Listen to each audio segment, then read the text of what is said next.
this is People in Power, and I'm Summer El-Shahat. On today's programme, war crimes in Sri Lanka. In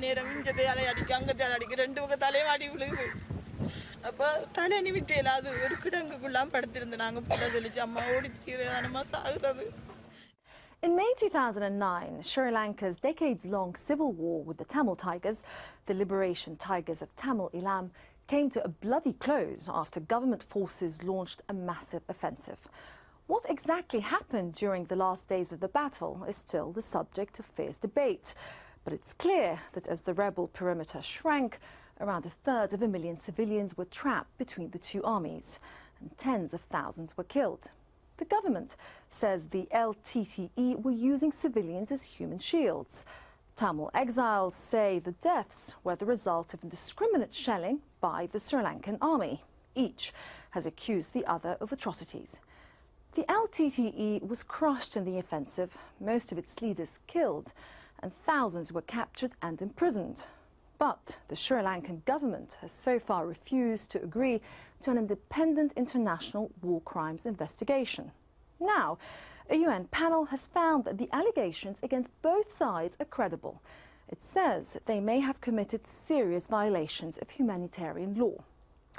As Juliana Rufus and Dom Rotheroe have been finding out, unless and until the truth is established, a final reconciliation in Sri Lanka may prove impossible.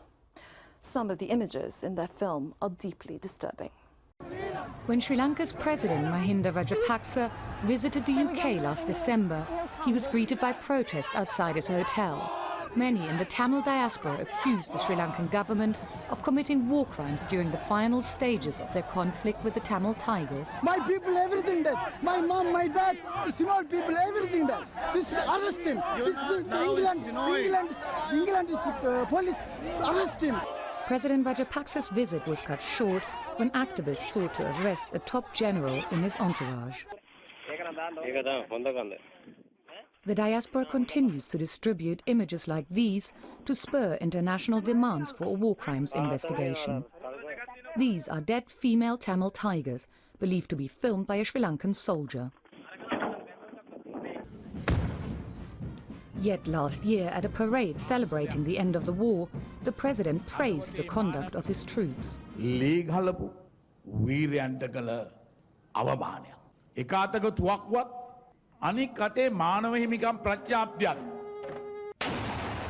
war for an independent Tamil homeland erupted in 1983 because the Liberation Tigers of Tamil Eelam, or LTTE, felt they were being treated as second-class citizens by the Sinhalese majority. Whether the government can now win the peace will depend on how it deals with what really happened during the final months of the war. I'm sure you've seen this morning's newspaper, which says that a resolution was passed by the US Senate calling on the Sri Lankan government to establish an independent international accountability mechanism to look into reports of war crimes. You know, they are undermining the sovereignty of our country. Now we have to put this past behind, and you know, if we start talking about all these atrocities done by, start investigations, and we are atrocities done by the LTT and killings and all these things. It's useless. Now we have to move forward. Yet some in the military are anxious that 2 years after the fighting finished, the Tamils are winning the media war. They are keen to show us captured LTT weapons to prove this was no ordinary insurgency. They had the access to sophisticated arms and ammunition, weapon systems, not only the ground forces. They had a naval wing. That's a submarine. Yes. And LTT was developed into a huge military organization. For close to 30 years, they occupied certain areas. They controlled major areas in the north and the east. The army says the only way to end the war was with a major offensive. But as a result, hundreds of thousands of Tamils in the northern Vani region were trapped between the warring sides. It is the question of what really happened to these civilians which refuses to go away. Human Rights Watch has been documenting abuses by both sides for many years. The government said from day one, when it began its offensive, that it would take all possible precautions to protect civilians, and in effect, it never did. It used a scorched earth policy, and we began to see that in January 2009. The Sri Lankan government says that in this last stage of the war, there were 1,500 civilian deaths. The UN estimates at least 5 times that, and others put the death toll as high as 40,000. Establishing an accurate figure has proved impossible, because even today the government tightly restricts access to the Vani. They don't want people to interview in the area where the final assault occurred, and they're not allowing NGOs or humanitarian organizations full and free access. They say they are. They say everything's normal, but it's not. But under military escort, the government has promised us unique access. They want to show us that Tamils in the Vani are moving on. We want to find out how Tamils are coping with the legacy of this violent conflict. Our first stop is Kilinochchi, the Tigers' former capital. It was the fall of this town in January 2009 that was the beginning of the end for the LTTE. The people of Kilinochchi were amongst the first in the northeast to leave when the government army was advancing, and now they're amongst the first to have returned. This feels like a town regenerating itself, but the constant presence of our military escort prevents any real access to the people who live here. Instead, we film the scars of war. The destruction of this huge water tower was the Tigers' most famous act of sabotage during their retreat. But it is the thousands of landmines they laid behind them that are now the army's biggest headache. And takes a long process. Generally, the manual deminer can perform up to 10 square meters per day. So basically what that means is that every inch of this land in front of us has been manually examined. Yes. The scale of reconstruction necessary in the Vani is huge. Where are we now? This is the main railway track to Jaffna. But there are no railway tracks. Yeah, they have taken it to prepare bunkers. So you have to construct an entirely new railway line. Yes. The army is keen to impress on us that reconstruction is being done with local consultation. But it is clear who is in charge. Our request that we meet a couple of business people by ourselves turns into something else altogether. Well, firstly, good morning. And we mentioned when we cleared our presence here with the military that we wanted to meet some people in the business community. And we had no idea that there would be such a huge turnout. So thank you very much for coming.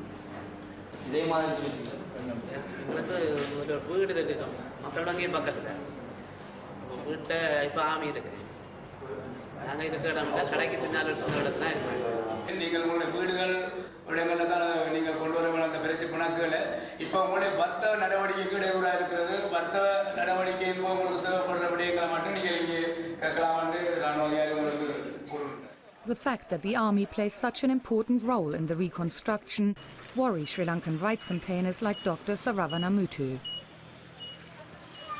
I've heard people say things look better, but they feel worse.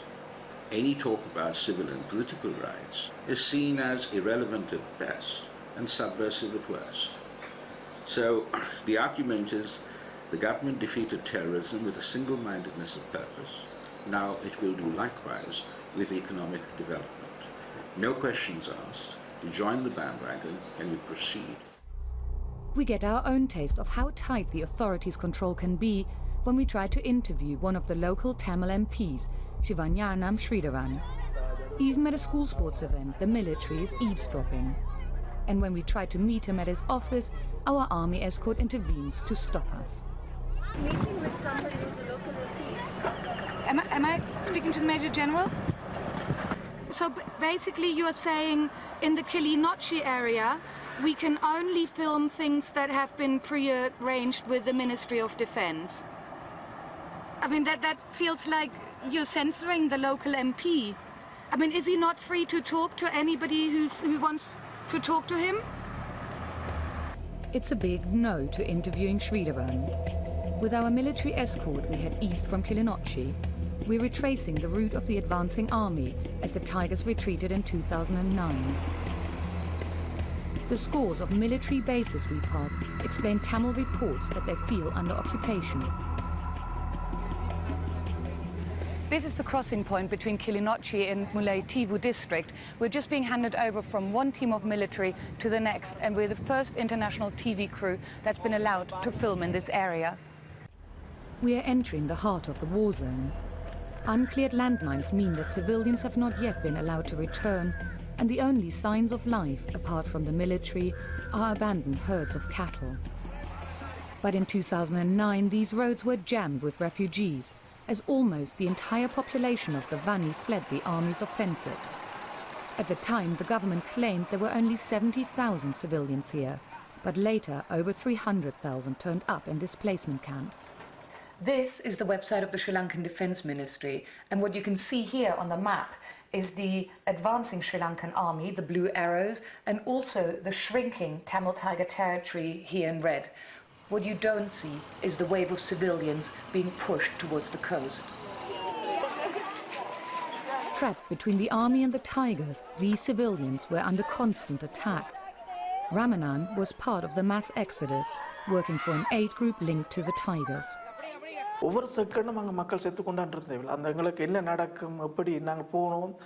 நான் தச்சலா வெளியில் போனால் என்ற முகத்தை பார்க்கும் வரைக்கும் என்ற மனைவி தெரியாது. நான் வர மாட்டேன். Ramanan says even today he can't reveal his identity for fear of government reprisals against his family. They are using the cluster bombs. They are divided as 30 pieces. Then everything's blasted.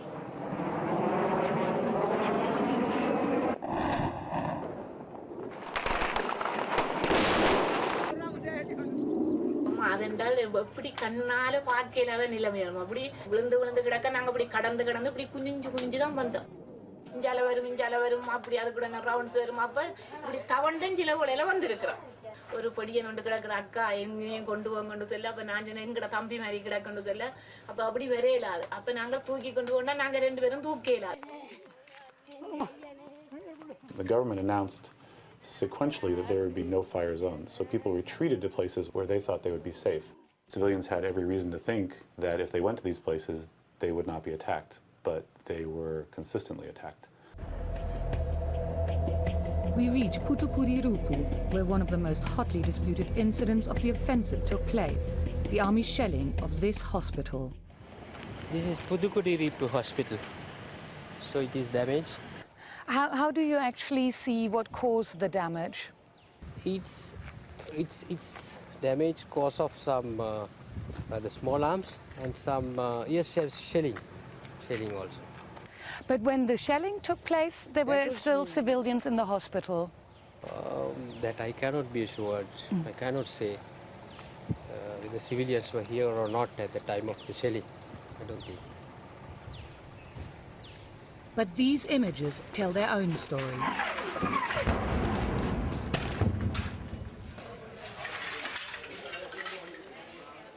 Under international law, attacking a hospital is a war crime. We have not bombed any hospital, and remember, there is no cases of incidents to prove that there were casualties in any hospital. So this is why these are just, the propaganda used by the LTTE.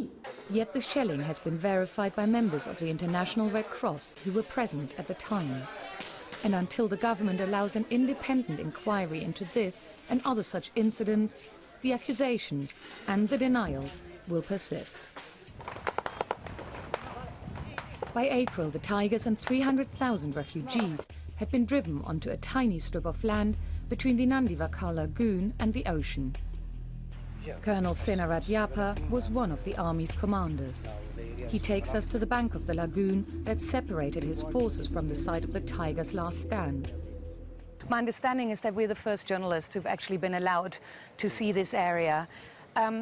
That side is still entirely closed off? Because it is not cleared, I think.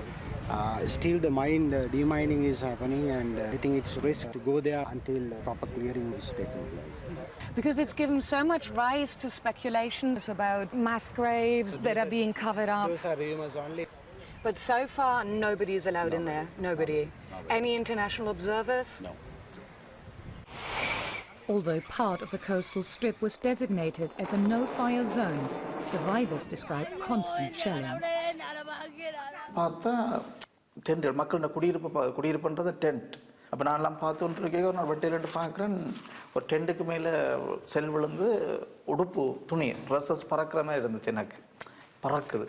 பேருந்து நான் பார்த்து உண்மையாக பறந்தது உடுப்பு இல்லை, ஆக்கள், உண்மையான மனிதர்கள். The army says it was in an impossible situation, claiming that these images show LTT artillery firing from within the no-fire zone, with no regard for the safety of the civilians there. The military takes us to meet a group of Tamil survivors who tell of crimes like forcible recruitment by the increasingly desperate Tigers. இந்த பாருங்கம்மா, இந்த கையை முறிச்சு போட்டு என் மகன் இந்த இருக்கிறார், கண்ணன் தெரியா காதும் தெரியும், காப்பரிச்சனை என்டிடி குடிச்சது உன அப்புறம் தம்பி மகனுக்கு செல்ல என்னோட கணவரை இயக்கம் தான் சுட்டது, சுட்டி சேர்த்தது. இப்போ பிள்ளை தடுப்பில் இருக்குது, எனக்கு ஏலாது. என்ன நிலைமையை பாருங்க, என் பிள்ளை வேலையும் பாதிக்கப்பட்டு நான் இந்த ஆலையும் பாதிக்கப்பட்டிருக்கிறேன். Others don't know which side fired the guns that killed their loved ones. அதே நேரம் இங்க தேலை அடிக்க அங்க தேலை அடிக்க ரெண்டு பக்கம் தலையை அடி விழுகுது. அப்போ தலை நிமித்தையில் அது ஒரு கிடங்குக்குள்ளாம் படுத்திருந்தேன். நாங்கள் பிள்ளை சொல்லிச்சு, அம்மா ஓடிச்சிக்கிறேன் சாகுறது, இதில் படுப்பும் வராங்கள்னு சொல்லி படுத்திருந்திருந்தான். நடந்தது இவ்வளவு. அந்த கடவுள் உண்மையிலே இருந்தாலும் அதை என் பிள்ளையை பாதுகாத்திருக்கலாம், காயப்பட நேரம் தான் ஒருத்தர் வந்து தூக்கி இருக்கலாம். I mean, the LTTE bears, I think, the most responsibility for what happened to the civilians in the end, because they held them as hostages. They used them as human shields. The leadership never showed any real concern for the fate of civilians when the final assault began by the government. For the Tigers, the Tamil refugees had become the last barrier between them and annihilation. The army gives us this footage, recorded by one of its aerial observation drones. They say it shows LTT fighters shooting into the sand to stop civilians trying to make a break for freedom.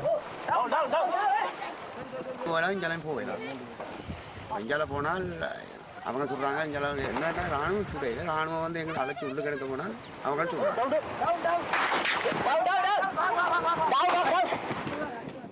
Nevertheless, thousands braved the waters to escape.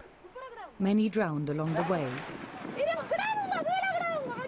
In the end, it was Colonel Senarat Yapa's brigade which fought its way across the lagoon and captured a vital causeway. Now the refugees had an escape route.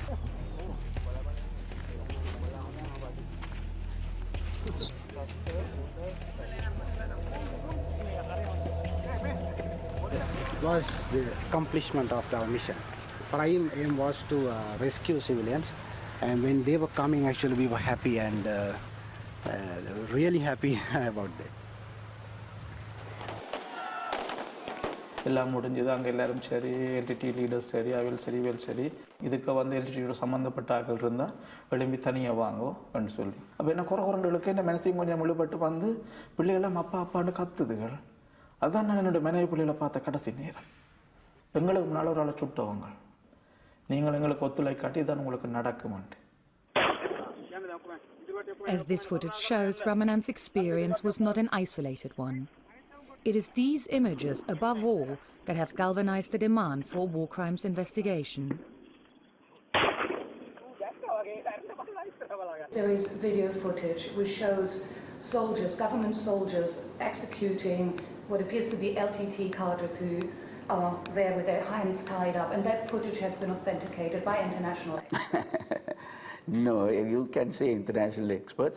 I have international experts who had proved those are manipulated or created video footages, you know. I can create one, you shooting your cameraman and put in the web. That's a simple thing with the technology available today. The issue here is whether the two sides became the mirror image of each other in trying to win a war. And that's what all these allegations are about. Yeah? And I think that's what the country needs to know in terms of as to whether the end really did justify the means, and as to whether the means have sown the seeds of future conflict. In the end, it's in an army-run rehabilitation centre that we get our most hopeful glimpse of Sri Lanka's future. Here, former LTT cadres arrested at the end of the war have just finished vocational training and are awaiting release. Santiago left the Tigers 15 years ago. He says he just wants peace. ஏற்கனவே நாங்கள் நேரடியான அனுபவங்களை பெற்று அதெல்லாம் கசப்பான அனுபவங்கள் யுத்தம் எல்லாம் இனி இந்த யுத்தத்தை வந்து மனதால் நாங்கள் யாரும் விரும்ப இருக்கிறோம் முழுப்பேற்ற யோசனை வந்து கெரியா நாங்கள் எல்லாரும் விடுதலை வீட்டை போய் எங்கள் குடும்பத்தோடு சேர்ந்து சந்தோஷமாக. Next door, psychologists teach Sri Lankan soldiers and role play a new and softer approach to interacting with Tamils. And over lunch it seems the soldiers too are rehabilitated. අපේ යාළුවෝ නැති වුණා එම අපට වැඩ තිබුණා මුලින්ම නමුත් අපි ඇවිල්ලා මේ මිනිස්සු එක්ක ගැටෙනකොට ඒ මිනිස්සුගේ ප්‍රශ්න අහද්දි ඒ මිනිස්සු එක්ක ඒ මිනිස්සුන්ගේ තියෙන මානසික හැඟීම් හොයලා බලද්දි අපිට වැඩ නැති වුණා. When we leave, former LTT cadres and soldiers are engaged in conversation. Simply getting to know one another may be the most important building block for a more peaceful Sri Lanka. We finally managed to make contact with Shivanyanam Sridharan, the MP we were stopped from interviewing. Hello? Yes, hello? It turns out that 7 days after our meeting, there was an attempt to assassinate him. மாலை 5:30 மணியளவில் எங்களை முந்திச் சென்ற ஒரு வாகனம் இலக்கத்தகடில்லாத வாகனம் வீதி ஓரமாக நிறுத்தப்பட்டிருந்து அந்த வாகனத்திலே இருந்து மீது முதல் துப்பாக்கி பிரயோகம் செய்யப்பட்டிருக்கிறது. அதன் பின்னர் 2 கைக்குண்டுகள் வீசப்பட்டன. அவற்றையெல்லாம் எங்களுடைய சாரதியின் சாதுரியம் காரணமாக நாங்கள் தவறி சென்ற பொழுது 3 மீது தொடர்ந்து கைத்துப்பாக்கிகளால் சுட்டபடி கலைத்து வந்தார்கள். எங்கு பார்த்தாலும் மக்கள் எங்கு சென்றாலும் ராணுவ பதிவுகள், ராணுவ காவலர்கள், ராணுவ கெடுபிடிகள், இந்த நிலைகளில் மக்கள் வாழுகிற பொழுது இந்த பிரச்சனைகளை நாங்கள் வெளியுலகத்துக்கு கொண்டு வருவதை தடுப்பதற்காக அவர்கள் இன்னும் சரியான ஒரு வாழ்க்கை முறை அனுபவிக்கவில்லை. அவருடைய வீதிகளை பாருங்கள், அவருடைய வீடுகளை பாருங்கள், அவருடைய இழந்து குடும்பங்கள், எத்தனை ஆயிரத்துக்கும் மேற்பட்டவர்கள் இழந்திருக்கிறார்கள், எவ்வளவு பேர் சிறைகளிலே இருக்கிறார்கள். And that's true of Santiago. When his day of release finally arrives, he faces an uncertain future. His family is there to greet him.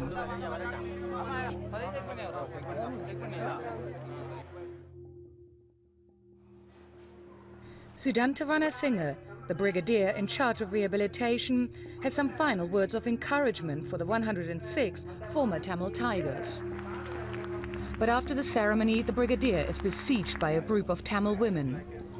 Out of 11,000 cadres arrested, just under half are still in rehabilitation, and these women want their relatives released too.